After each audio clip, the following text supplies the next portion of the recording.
Hello and welcome back to the channel, guys. Today in this video tutorial I'm going to show you how you can delete your Facebook profile.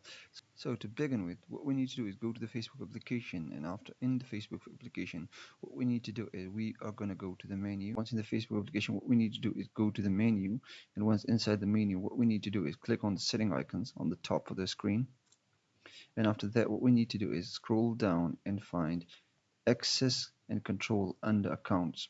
So once we click on access and control, after that it'll take us to the access and control menu where we'll find two options. So here we are interested in deactivation and deletion. Click on deactivation and deletion, and then it'll show you these options where you can choose whether you want to delete your account or deactivate your account. So I'm interested in deactivating my account, so I'll select deactivating, click on continue. After that, what will happen is it'll show you the pages and the profile that are attached to your account. So if you're willing to deactivate, click on continue, and after that it'll ask for your password.